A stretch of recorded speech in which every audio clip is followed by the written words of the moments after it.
Basta mga brad, magandang araw sa inyo. At kung mapapansin nyo, ayan, full gear tayo. Meron kaming biyahe, papunta kami ng Agno, Pangasinan.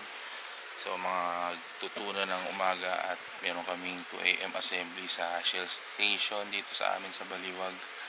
So ayun, nakagayak na ako at nakagayak na rin sila. Punta na kami ng Shell Station. Sana kayo, biyahe tayo.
Stopover namin dito sa Caltex Papas.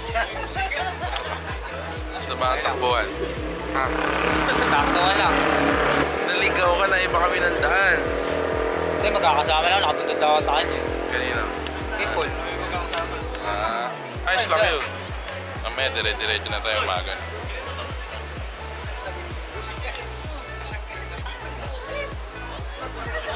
Pira na ulit.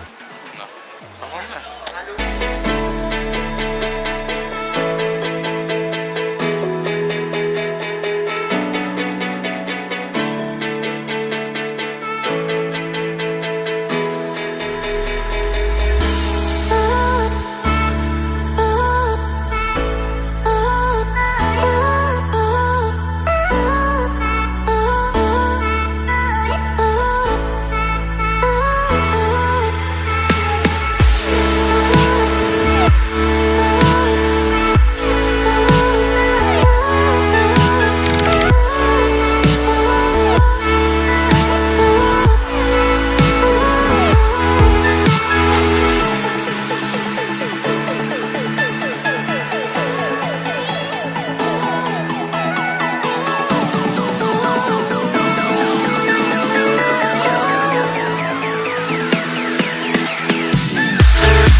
mga bato.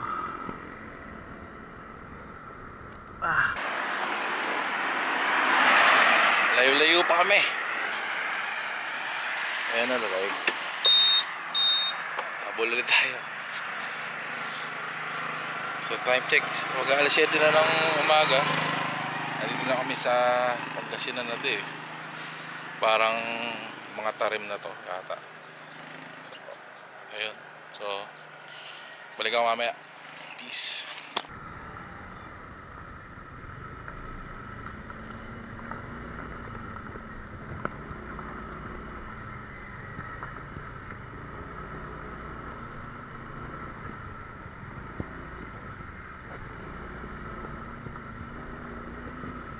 Tayo ay hahabol.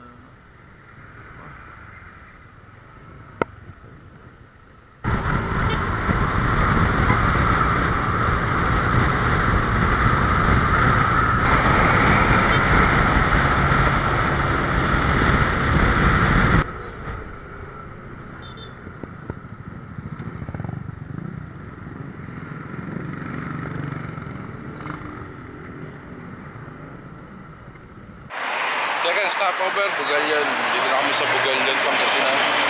Ayan, pagas lang muna kami ng konti. Para dire-diretso na to. Dire-diretso na sa Agno. Siguro mga isang oras na kalahati kami. Nandun na kami sa Agno, Pangasinan. So ayan. Game ulit. Update mga brad. Nandito na kami sa Agno. Ayan. Pwede ba? Yan ang Agno, Pangasinan. Hintayin na lang namin yung ibang kasama namin. At sila yung may contact doon sa tutuluyan namin.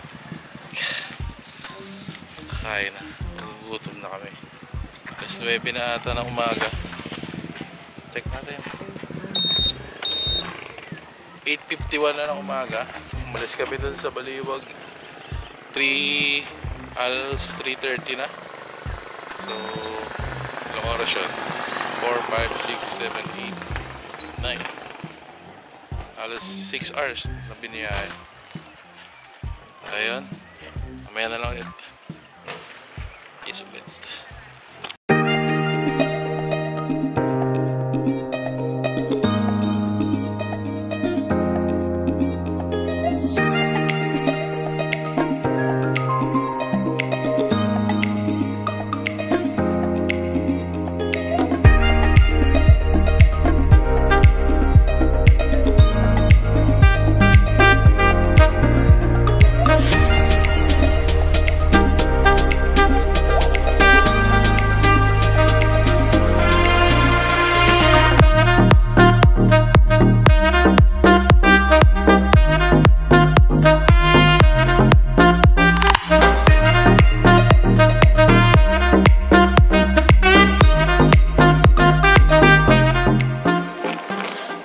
Mga brada, dito ako ngayon sa loob ng tent. Mga alas 12 na ng ating gabi at patulog na ulit. After nitong napanood yun na inuman session ay nakatulog na ako at pag-gising ay diretso na ng dagat. Naligo na kami ng dagat at di na rin ako nakapag-vlog doon. So ngayon ito yung continuation at yun, meron nga palang nangyaring kamalasan doon sa isang kasama namin naka-Honda Click din, game changer. Sa kasamaang palad nawala niya yung smart key niya at wala siyang dalang duplicate, pero naman na-save niya naman sa cellphone niya yung pinaka-ID tag. So dito natin masusubukan kung gaano ka importante yung ID tag para mapa-under yung Honda Click. Na subukan natin kung kaya natin siya maiuwi mula Agno, Pangasinan hanggang Baliwag, Bulacan. So ayun, update ko na lang kayo.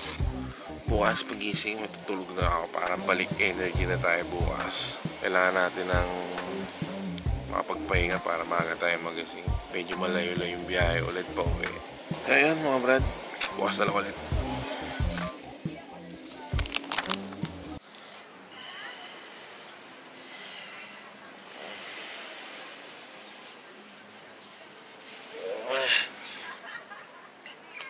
Morning. Morning mga brad. Gandang araw sa inyo. Naantok pa ako. Pero kailangan ng bumangon.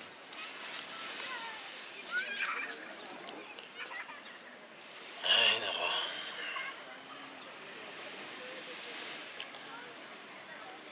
Napakita ko sa inyo yung dagat ng Agno.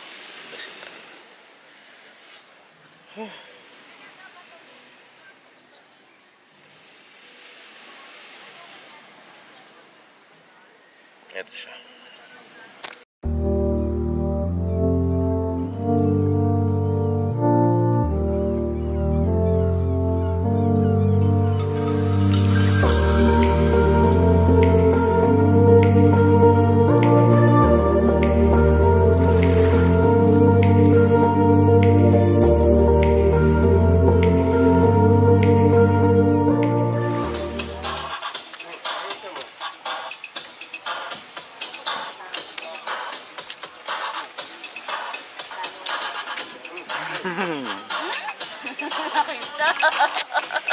Sarap kumain.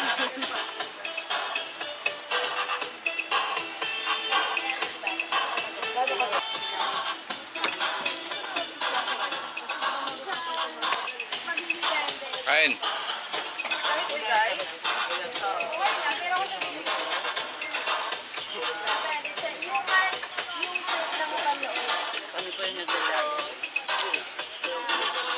Pagsak lang.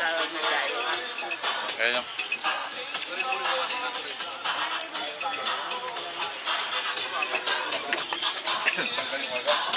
So ayun, nagayak na kami lahat. Uwi na kami ng Bulacan. Paalam dagat.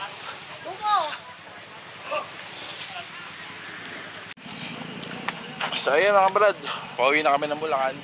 So ito yung click na nawala yung smart key. Ayan si sir, nawala yung smart key nya. Subukan natin gamitin yung ID tag nya para makauwi sa ng Bulacan. So dito natin makikita kung gaano ka-importante yung smart key nya, ay yung ID tag nya. Ano sir? Medyo malas lang. Alas na konti, pero enjoy. So ito yon. Uwi yan ng Bulacan ng walang smart key. ID tag lang. Ayos. Game Changer Club Philippines. Ay sa inyo. Ayan o. Parating na sila.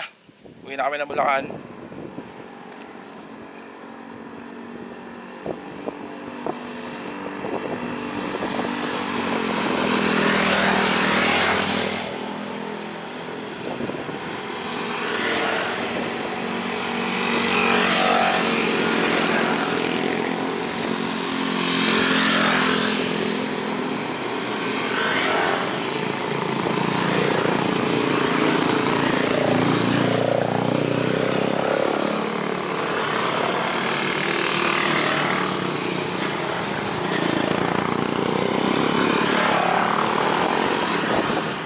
Ito na si Click. Saan tayo? Lord, sana po ay makauwi po kami ng ligtas lahat sa aming tirahan sa Bulacan. So yan po, uwi na kami. Bye. Update mga brad, nakaka 47 kilometer na siya, hindi pa rin namamatay. Diretso siguro yan. Hindi na, dito mamamatay. Oo, yung pagbubukas lang siguro. Mula Agno hanggang dito sa Sual, 47 kilometers. Check namin, okay. Diretso na siya. Kaso pag mapag-iinto ka nga lang, enter mo lang ulit yung book. Diba? So, hindi ka rin dito. Pakapatay mo nga yun doon. Duterte. So, ayan. Pili muna kami ng mga pasalubong na tuyo. Mga tuyo-tuyo. Ay, hindi pala tuyo ito, mga birisa. Doon may mga tuyo. Ayan. Dito yan sa Sual, Pangasinan. I'm back mga brad. Nakauwi na kami ng Bulacan at nandito na ako sa bahay. Update nga pala dun sa kasama naka-rider namin na naka-Honda Click na nawala yung smart key niya. So yun, successful. Nakauwi siya ng Baliwag mula Agno, Pangasinan hanggang Baliwag, Bulacan, na ang gamit lang ay yung emergency code o yung pinaka-ID tag natin. Dahil ngayon nga nawala nga yung nawala nga yung smart key niya, hindi namin makita. Kaya buti na lang talaga at nakasave sa phone niya yung pinaka emergency code para yun, kasi kailangan natin sa lahat ng mga may Honda Click 150i, yun yung kailangan natin pag nawala talaga yung smart key. Importante yan. So dito nalaman natin yung kung gaano talaga ka-importante yung ID tag na yan. Kaya ingatan nyo yan, huwag nyong itatapon hanggat maaari. Kabisaduhin nyo yan kung paano rin gamitin yan. Importante yan. So yun, isang masayang biyahe na naman itong natapos namin na to, at marami pang mga susunod pa. So that's it mga brad. Maraming salamat sa inyong panonood. And again, please mag-subscribe ka na kung hindi ka pa nakasubscribe. Hanggang dito na lang. See you sa mga susunod pa. Matutulog na ako. Adios. Peace.